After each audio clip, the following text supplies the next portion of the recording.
Here is. There is Neeraj Chopra, ladies and gentlemen, joining us from South Africa. Thank you, Agni. Thank you. And everyone. firstly, a good noon, I think. Yeah, good morning, good noon. And this panel, I need not introduce any one of them. You know each and everyone. Firstly, Neeraj Chopra, two-time Olympic medalist, gold medalist, silver medalist, world champion, and with a bearded look this time around. Sumit Until, again, Paralympic two-time gold medalist, and Yogesh Katonia, two-time silver medalist Paralympics, and Sagar Daryani, CEO, Wow Momo, one of the biggest supporters of sports in general, and of course, Mr. Gaurav Jajodia, the director of Jai Balaji Group. Again, a very big support to all the para athletes and para sports in general. Firstly, let's not waste any time, and I'll start straight away with Neeraj. Neeraj भाई, पहले आप बताइए कि कैसे हो और क्या चल रहा है, मतलब नीरज चोपड़ा, बीइंग नीरज चोपड़ा, इस प्रेशर को आप कैसे हैंडल करते हो और क्या क्या खास बनाता है नीरज चोपड़ा को, ये अगर आप सबको एक्सप्लेन कर पाओ। सबसे पहले तो नमस्ते सभी को। होपफुली आवाज आ रही है मेरी, मुझे पता नहीं लग रहा क्योंकि ओके। तो सबसे पहले तो बहुत अच्छा लग रहा है सभी को देख के। वहां पे नहीं हूं लेकिन काफी टाइम बाद ऐसे बात करने का मौका मिल रहा है, क्योंकि काफी टाइम से मैं ट्रेनिंग पे था, रिहैब में था, तो बहुत अच्छी चल रही है। और जैसा आपने कहा, थोड़ा फर्स्ट टाइम मैं बियर ट्राई कर रहा हूं, पता नहीं कैसी लग रही है। तो बाकी सब कुछ ठीक चल रहा है, ट्रेनिंग अच्छी है और रिहैब भी काफी अच्छे से हो रहा है। पिछली साल जो इंजरी हो गई थी टोक्यो से पहले, तो वो भी काफी अच्छी है अभी। और इस साल के जो कॉम्पिटिशन्स हैं उनकी बड़ी अच्छी तैयारी चल रही है। और बस पहले स्टार्टिंग में था वो जो प्रेशर था और जो लगता था कि हम खेलने जा रहे हैं कहीं पे, और वो जो माइंड पे एक बर्डन रहता था कि अपनी कंट्री के लिए जा रहे हैं, कुछ करना है। अभी शायद लगता है कि हाँ, अभी वो चीजें काफी हद तक उस प्रेशर को वो कंट्रोल करना आ गया, और किस तरीके से उसका फायदा उठाना है वो भी आ गया। क्योंकि मुझे ऐसा फील होता है कि वो जो प्रेशर है वो आपको कई बार हेल्प करता है अच्छा परफॉर्म करने में। अगर आपकी तैयारी अच्छी है और अगर आपका प्रिपरेशन बहुत अच्छा हुआ है, तो वो जो आपको वो रिस्पॉन्सिबिलिटी फील होती है वो आपको बहुत अच्छा हेल्प करती है।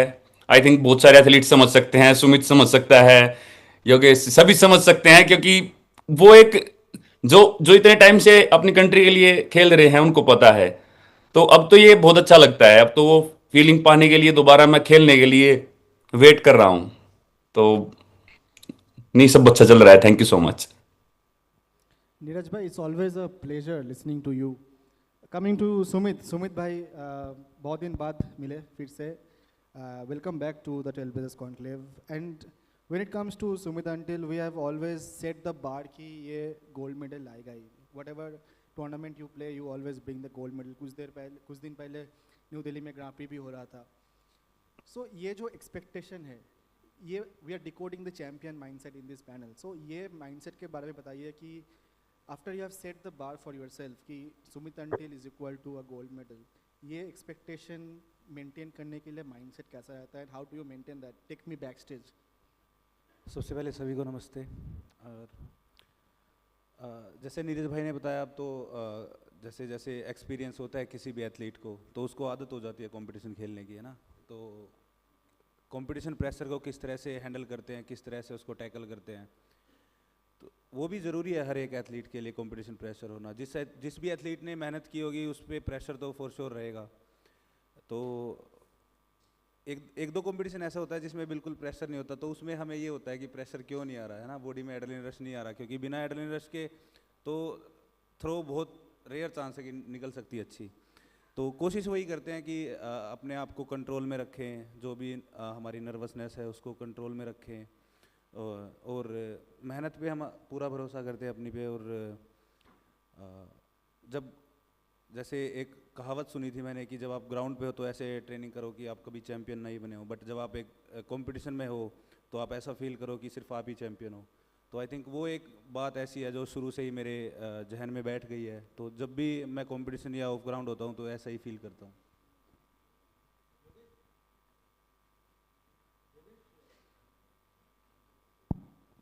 योगेश, यही प्रेशर वाला सवाल मैं थोड़ा सा घुमा के आपको पूछूंगा। एक चीज़ नीरज भाई के साथ बहुत दिनों से पीछा करती रही कि 90 मीटर 90 मीटर 90 मीटर, वो फाइनली वो उसका प्रेशर भी कम हुआ। अभी अगर हम सुमित की बात करें तो वो 75 मीटर वाला मार्क उनके पीछे अभी चल रहा है कि 75 कब टूटेगा, 75 टूटेगा भी कि नहीं।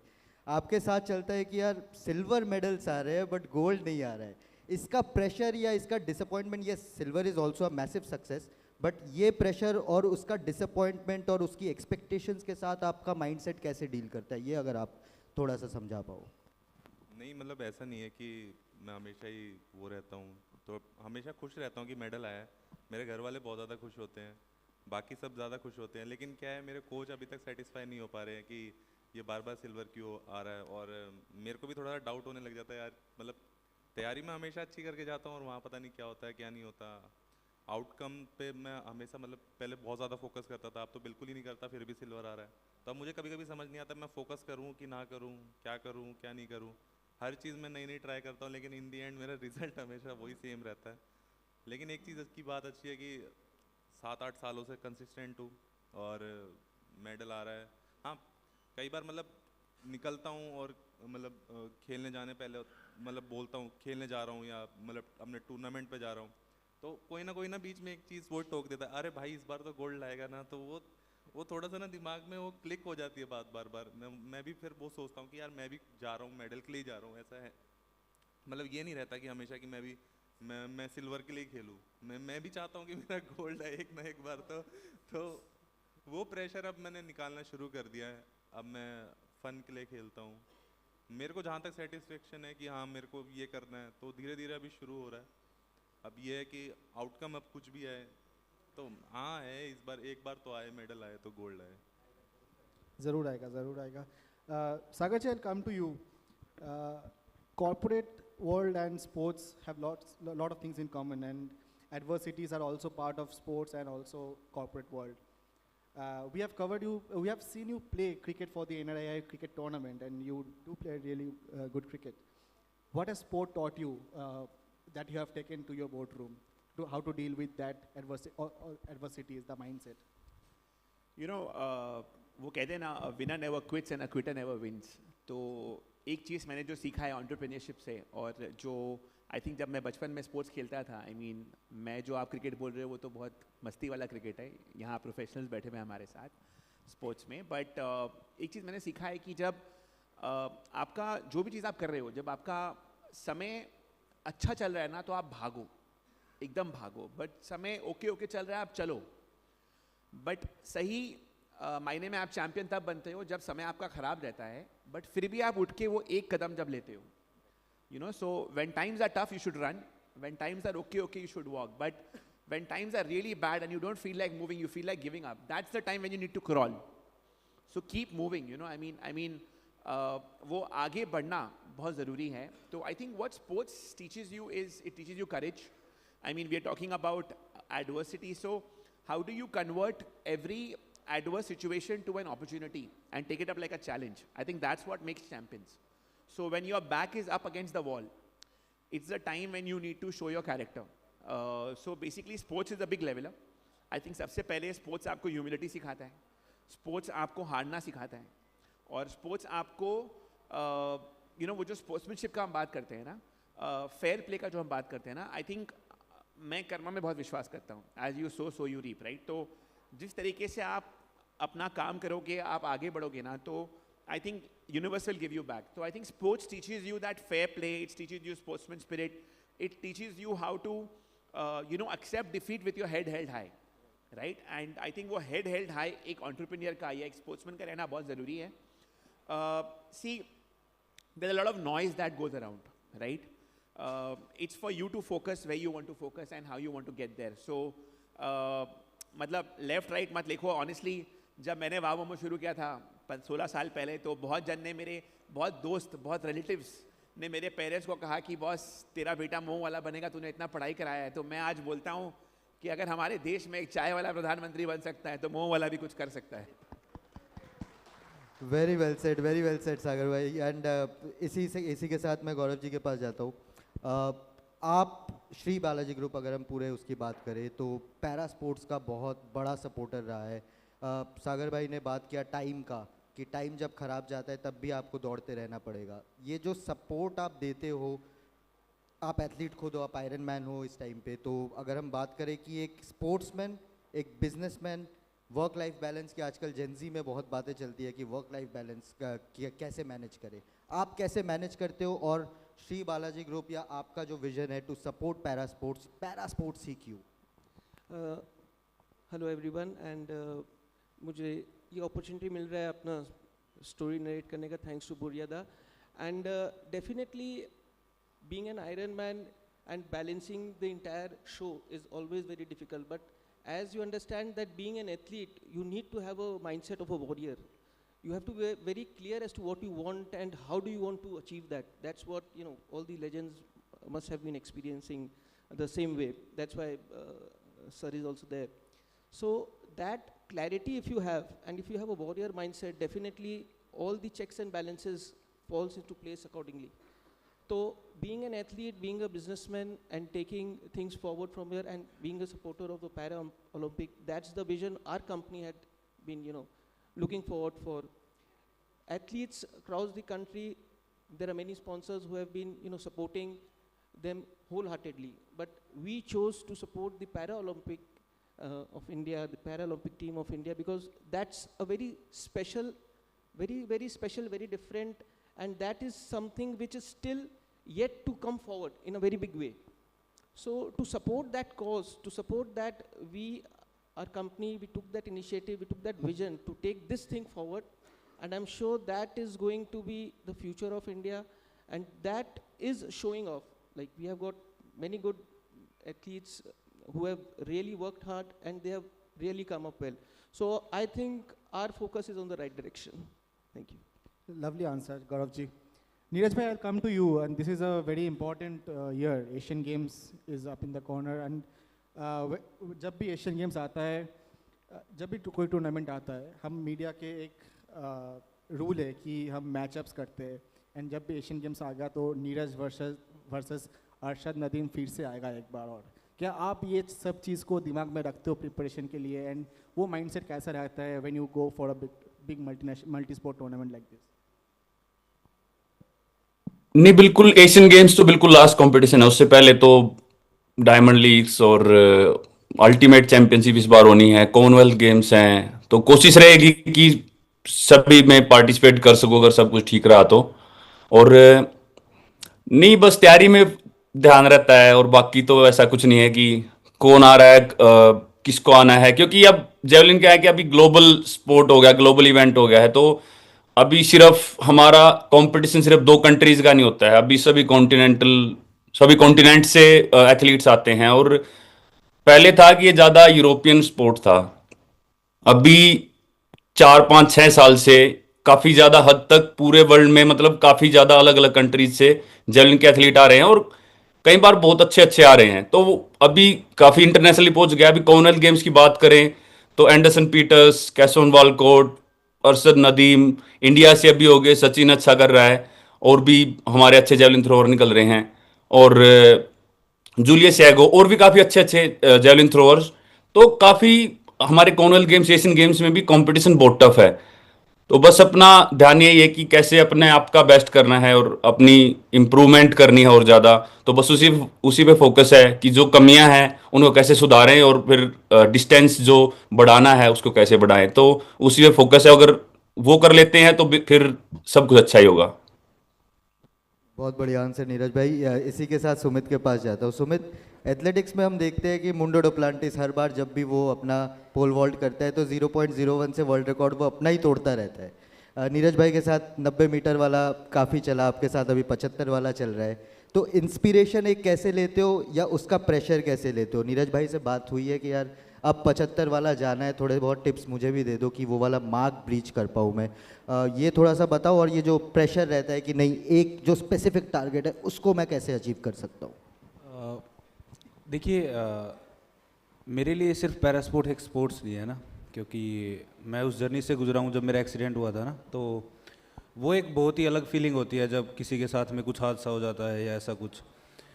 तो मेरी कोशिश यही रहती है कि 75 मीटर तो जस्ट एक मार्क है ना, तो हमें ढूंढना है कि एक पैरा एथलीट कितने मीटर तक जा सकता है, क्योंकि जब मैंने शुरू किया था, मैं हर बार बोलता हूँ, जब मैंने शुरू किया था तो इंडियन स्टैंडर्ड 53-54 मीटर का था, आज 70 पे पहुँच गया है।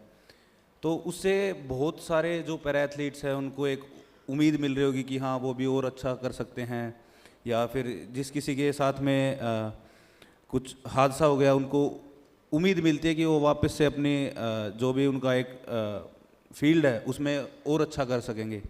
तो प्रेशर मैं नहीं लेता 75 मीटर का। हाँ, मैं 3 साल से खोज रहा हूँ कि हाँ किस लाइन में मेरे को जेवलिन थ्रो करनी है कि 75 मीटर लगे।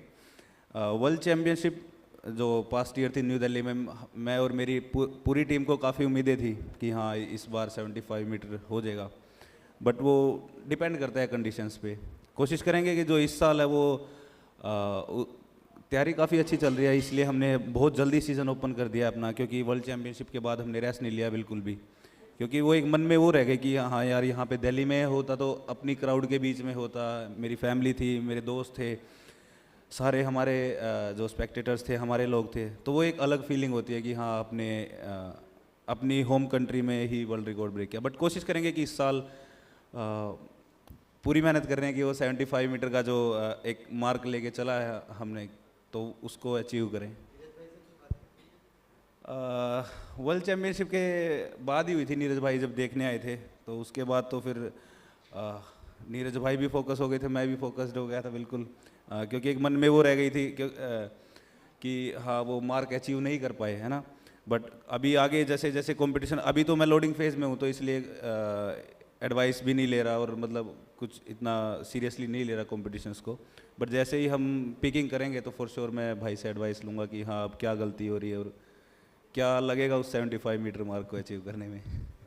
नहीं, मैं एक चीज कहना चाहूंगा जी सुमित भाई के बारे में, कि जब मुझे अभी भी याद है कि हमारी ग्रांड प्री हुई थी पटियाला में, तो वो सुमित भाई वहां पे खेल रहे थे, तो वो मुझे बहुत अच्छी बात लगी कि सुमित सिर्फ एक ऐसे नहीं देखता अपने कॉम्पिटिशन्स को कि नहीं मुझे पैरा का कंपटीशन आ रहा है, तो ये कोशिश करता है कि मैं कहीं भी कंपटीशन हो रहा है मैं खेल लूं, मैं अपने आप को अपने जो एक मार्क मैंने टारगेट लिया है उसको मैं अचीव करूं। और पिछले साल ही शायद हमारी बात हुई थी कि कोई कंपटीशन सुमित को खेलना था कि नहीं मुझे कोई ऐसा कंपटीशन खेलना है कि जो यूरोप में कोई ऐसा हो जहां पे जैसे हमारे गोल्ड सिल्वर ब्रॉन्ज लेवल होते हैं, तो कि भाई मुझे ऐसा कोई कंपटीशन खेल रहा है कि सिल्वर या ब्रॉन्ज लेवल है कि जहां पे अच्छे जेवलिन थ्रोअर्स आते हो जो 80+ 80 के आसपास करते हैं, और मुझे वहां पे जाके अपने आप को पुश करना है। तो वो एटीट्यूड जो है सुमित का मुझे बहुत ज्यादा पसंद है कि यार वो हमेशा अपने आप को पुश करने के लिए रेडी रहता है। बस वो जेवलिन थ्रो इवेंट ऐसा है कि इसमें इंजरीज इतनी ज्यादा है तो कुछ ना कुछ होता रहता है, पर ये एटीट्यूड मुझे बहुत अच्छा लगता है कि नहीं यार। और ऑलरेडी जो सुमित ने किया है, जो 70 मीटर का ही बैरियर क्रॉस किया है, तो वो भी एक बहुत बड़ी बात है। तो ऐसे तो 75 करके फिर 80 आ जाएगा, तो ये तो हमेशा बढ़ता रहता है, पर ऑलरेडी जो सुमित ने किया है, अपने ही रिकॉर्ड ओलंपिक्स में बार बार तोड़े हैं, वो अपने आप में बहुत बड़ी अचीवमेंट है।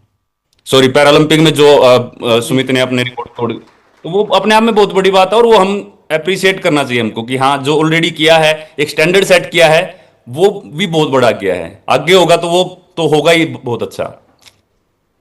लवली आंसर सुमित, नीरज भाई, सुमित भाई। Yogesh, coming to you, and आपसे पहली बार एक बार बात हुआ था लास्ट ईयर, आपने एक माइंडसेट के बारे में बात किए थे आपने कि you focus on the process rather than the result, ये आपने एक बात बोला था। Could you please explain, elaborate on this कि आगे आप नेशनल्स खेलने जा रहे हो, इसके बाद एशियन गेम्स भी है, पिछले बार रजा पॉइंट सिस्टम के साथ के लिए सिल्वर आया था, तो ये जो आपने focus on the process rather than the result, ये वाला माइंडसेट आपके अंदर कैसे आया? हंगजाऊ वाला एडिशन से इस वाले एडिशन की योगेश में क्या फ़र्क है? एक्चुअली क्या होता है, जब भी आप रिजल्ट पे ज़्यादा फोकस करने लग जाते हो ना, तो आपको मतलब बहुत ज़्यादा टेंशन शुरू हो जाती है और आप स्ट्रेस लेने लग जाते हो। आपको मतलब ट्रेनिंग कर रहे हो तब भी आपको स्ट्रेस आ जाता है कि यार अभी तक वो चीज़ नहीं कर पा रहे हम लोग। आप ग्राउंड पे भी ट्रेनिंग कर रहे हो, आप 24 घंटे उसी चीज़ को अगर सोचते रहोगे तो आपको बहुत ज़्यादा स्ट्रेस हो जाएगा, और ज़्यादा स्ट्रेस होने के चक्कर में परफॉर्मेंस ऑब्वियस ही बात है कि डाउन होएगी, और मेंटल हेल्थ इतना ज़्यादा वीक हो जाएगा कि आप प्रॉपर फोकस नहीं कर पाओगे। तो आप अपना जितना भी हो सके समय आप अपना प्रोसेस पे फोकस करिए कि आप ट्रेनिंग कर रहे हो, आप अच्छी डाइट ले रहे हो, आप अच्छे फिजियोथेरेपी कर रहे हो, अच्छा रिकवरी कर रहे हो, सारी चीज़ों पे आप पूरा टाइम दोगे, जब जाके एक रिजल्ट आउटकम निकल के आएगा।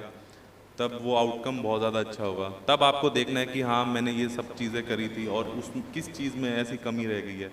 अब आप ऑब्वियस सी बात है कि आप सिर्फ रिजल्ट पे फोकस करोगे तो आपको समझ नहीं आएगा कि आपकी गलतियाँ कहाँ थी लास्ट टाइम पे। तो उन गलतियों पे फोकस करने के लिए एक प्रोसेस पे पूरा फोकस करना पड़ता है। इम्पॉर्टेंट है प्रोसेस सर। इसी प्रोसेस पे मैं सागर जी के पास जाऊंगा। लास्ट टाइम ट्रेल ब्लेजर्स 3.0 में we saw how you came up in the stage and backed Payal Nag, you sponsored her, and there's a saying in business and entrepreneurship that there's no place of emotions in business. As an entrepreneur who follows sports so passionately and is actually careful about athletes and other people related to sports ecosystem, how do you manage this? A sports lover who wants to invest in sport, and of course a businessman who is thinking about his finances, green flag, red flags and everything. See, you know, हमारे company में हम दो चीज़ करते हैं। एक मतलब हम सब CSR जानते हैं, chief you know your social responsibility, right. I think हमारे लिए वो it's more like chief sports responsibility and chief social responsibility. There are two buckets to it and there are two different budgets to it. So I think that is very clear कि you know sports में क्या होता है ना कि forget about ROI, even हम जो बोलते हैं ROTI, which is return on time invested, ROTI, वो भी you have to be at it, like it has to be a long term vision. So obviously you know sponsoring someone who's representing India in Paralympics comes with that empathy, you know, it comes with encouraging, but also I think you know, you as a brand you want to relate yourselves to communities, right?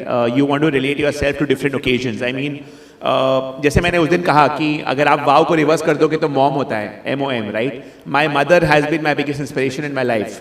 So you know, in that way, initial years it was more about you know focusing more towards women empowerment, ensuring that you know there is more amount of women working with us. I think we were one of the very few QSRs that had transgenders working for us, right? So I think coming from there and then you know realizing that women are already empowered, right? There is already equality. I think sports became something because you know me and my friends, we started a small fund initially. Ki any sportsman who is you know finding it difficult to get to the next level, can we sponsor them? And obviously you know when you get into business you want to give back, and I think that's what entrepreneurship is all about. It's about taking communities together. So I think it's a culture that we are trying to build within the organization. I think it also shows you know what we at WOW stand for. And yeah, मतलब मोमो खाओ, sports को आगे ले जाओ, that's the mantra. अब gluten free भी आ गई है. And by the way, this you know as this IPL starts, we are starting a Indian Momo League, IML, where you know in Kolkata it's going to be purple color momos. So Khabo Khilbo Jitbore, and Chennai will have yellow color momos. So instead of the whistle podu, it will be Momo Podu, and you know it goes on for other teams. So I think that's how you integrate yourself with different activities, different sports, and you know you interact with the fan base, which is very important. Any MBA marketing students out here, that's a fantastic lesson for you. Gauravji, coming to you, you are a sportsman yourself, Ironman. The Jai Balaji group supports sports, and there are a lot of endurance sports properties, the Kolkata run, the Durgapur run, the staircase run. Could you please walk us through that journey and what have inspired you to get all these properties? And we're talking about building a champion mindset. How does this endurance sports help build a healthier community and also build a great champion mindset? Yeah, this is the property which we have developed, like the Jai Balaji Kolkata Marathon, which had 10,000 runners this year. This was the 10th edition, and we have had Durgapur Marathon, and we have the staircase run, and we have got many more properties also. So that is how actually I started my journey with running just a 10K. So that was 10 years back, and now completing an Ironman, it is a big journey. Definitely all athletes have the journey.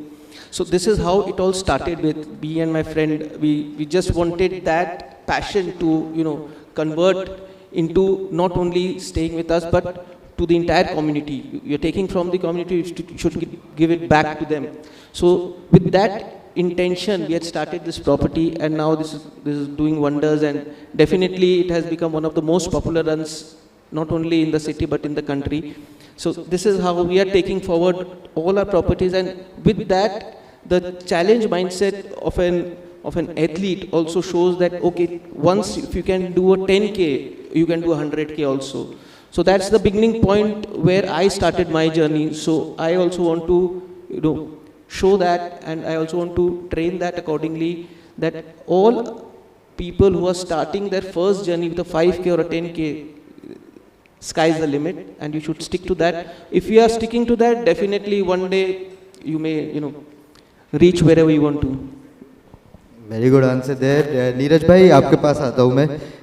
ये complaint है मेरे तरफ से कि Neeraj Chopra the personality, the इंसान, the human को कोई जानता नहीं है। यस, आपने जो कारनामा किया है कि लोगों को रात के 1:30 बजे 2 बजे टीवी ऑन करने में मजबूर कर दिया है कि भाई जैवलिन चल रहा है, एथलेटिक्स चल रहा है, चलो टीवी खोल के देखते हैं क्या कर रहे हैं नीरज चोपड़ा और other athletes. But Neeraj Chopra the personality, वो कैसा है पर्सनल लाइफ में, उसके बारे में ज़्यादा लोग जानते नहीं है। अभी आपकी एक नई इनिंग स्टार्ट हुई, आपकी शादी हुई है रिसेंटली, आप बिजनेस फील्ड में भी जा रहे हो, एंटरप्रेन्योरशिप, आप स्पोर्ट्स मैनेजमेंट आपने अभी उसमें भी वेंचर में घुस रहे हो। तो नीरज चोपड़ा द इंडिविजुअल कौन है, फ्री टाइम में क्या करता है, कैसे आप ऑफ सीजन में टाइम बिताते हो, क्या करना पसंद करते हो, वो थोड़ा सा अगर आप आज इसके ऊपर अगर थोड़े से राज खोल दो तो अच्छा लगेगा सबको। नहीं, राज खुले हुए हैं। 1 साल हो गया शादी को, तो 1 साल से ऊपर हो गया है। तो नहीं, बिल्कुल वो भी काफी अच्छा रहा है कि एक नई शुरुआत हुई है। और हिमानी ने पूरी अपनी पढ़ाई बोस्टन में एमहर्स्ट यूनिवर्सिटी से, सॉरी मैसाचुसेट्स से की है, यूमास से। तो वहाँ पे एक स्पोर्ट्स मैनेजमेंट प्रोग्राम है, आइजनबर्ग स्कूल, मतलब आइजनबर्ग स्कूल मैनेजमेंट। मुझे इतना पता नहीं है क्योंकि काफ़ी कॉम्प्लिकेटेड से नाम है। तो वहाँ से की है। तो फिर वही था, हमारी बातें हुई थी कि हमको कुछ ऐसे करना चाहिए इंडियन स्पोर्ट में या स्पोर्ट्स मैनेजमेंट में। तो फिर हमने वेल स्पोर्ट्समैन मैनेजमेंट बनाई। तो सबसे मेन उसका वही है कि हाँ, क्योंकि मैंने गांव से लेके ओलंपिक तक का सफर देखा हुआ है और मुझे पता है कि गांव में बहुत सारा टैलेंट है। तो हमारा टारगेट वही है, किस तरीके से हम जितने भी बच्चों को साथ में ले पाए या हेल्प कर पाए, उस तरीके से कोशिश करेंगे कि हाँ अपनी जर्नी, क्योंकि हमें वो जर्नी पता है कि किस तरीके से यहाँ से यहाँ तक आया जाता है। तो वो शायद मैं देख पाता हूँ, तो उसमें हेल्प रहेगी। और साथ में नीरज चोपड़ा फाउंडेशन भी शुरू की है, तो उससे भी कोशिश रहेगी कि किस तरीके से हम इंडियन स्पोर्ट को, क्योंकि ठीक है अभी तक मैं कोशिश कर रहा था कि कैसे मुझे और ज़्यादा थ्रो बढ़ानी है और आगे और अच्छा मेडल जीतना है। लेकिन जैसे जैसे धीरे धीरे हम बढ़ रहे हैं आगे, और जेवलिन का कुछ पता नहीं है, अनएक्सपेक्टेड स्पोर्ट है। जैसे पिछले साल मुझे इंजरीज हो गई थी 1-2, तो एकदम कुछ पता नहीं है कि कितना टाइम। तो मैंने सोचा कि हाँ इस टाइम को थोड़ा थोड़ा दूसरी चीज़ों में लगाएं।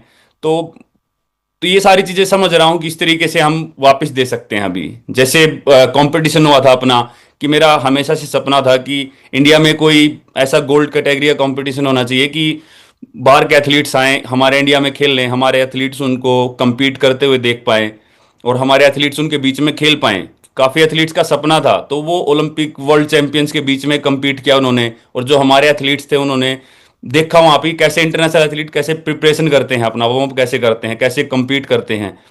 तो वो चीज़ें हैं मेरी कि जो थोड़ा सा अलग चीज़ें लेके आनी है अभी, कि ऐसा नहीं है कि वही कॉम्पिटिशन्स हो रहे हैं। अभी हम इंडिया कर सकता है और हमारे अंदर कैपेबिलिटी है, तो हमको थोड़ा अलग सोचना चाहिए कि अभी ठीक है मैं कर रहा हूं, लेकिन मैं चाहता हूं कि अभी बहुत सारा टैलेंट है जो साथ में मतलब आए, और जैसे नया नया टैलेंट आ रहा है तो हम और ज़्यादा अच्छा करें। और संख्या में काफ़ी ज़्यादा हों बच्चे, ऐसा नहीं है कि सिर्फ 1 2 3 चैंपियंस है। तो एक ही इवेंट्स में मैं चाहता हूं कि काफ़ी हमारा नेशनल कंपटीशन है वो बढ़े।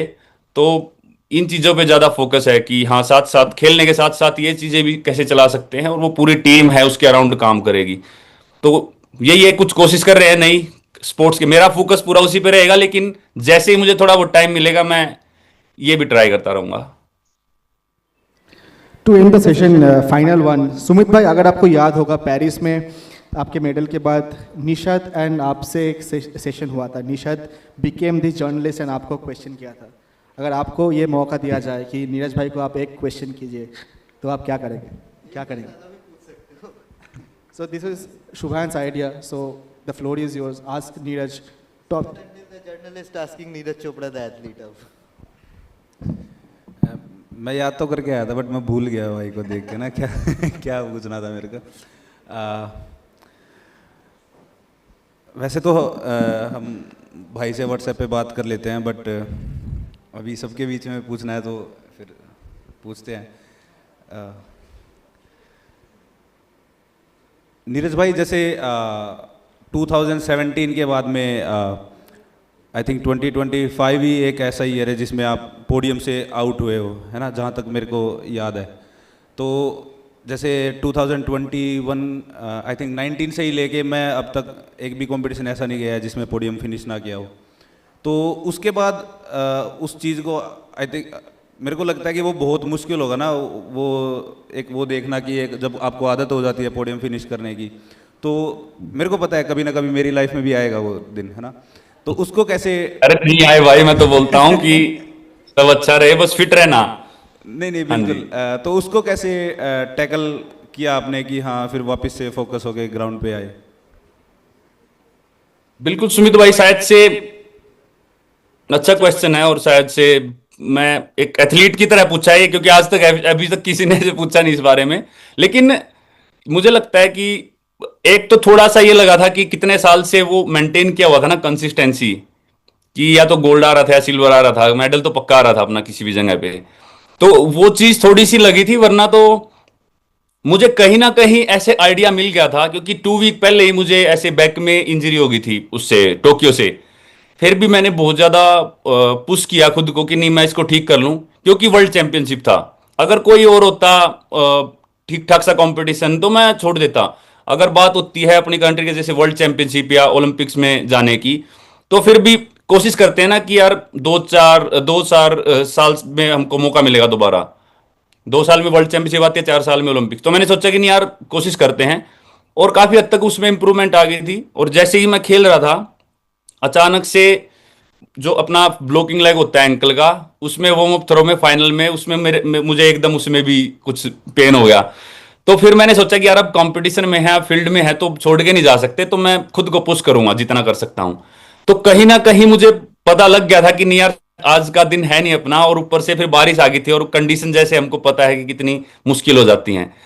पर फिर भी पुश किया खुद को, लेकिन मैंने बहुत जल्दी एक्सेप्ट कर लिया था। मैं बहुत ज्यादा दुखी नहीं हुआ क्योंकि मुझे कहीं ना कहीं पता था कि यार ये जेन्युइन रीजन है और इंजरी थी तो नहीं कर सकता था। लेकिन दोबारा से उस चीज को अब मैं कमबैक की तरह देख रहा हूं। अगले साल को मुझे लग रहा है कि यार अब ये मुझे कमबैक करना है। मैं ऐसे नहीं देख रहा कि मुझे दोबारा से जीतने हैं, वो करना है कि मुझे कमबैक करना है और वो बहुत स्ट्रॉन्ग करना है।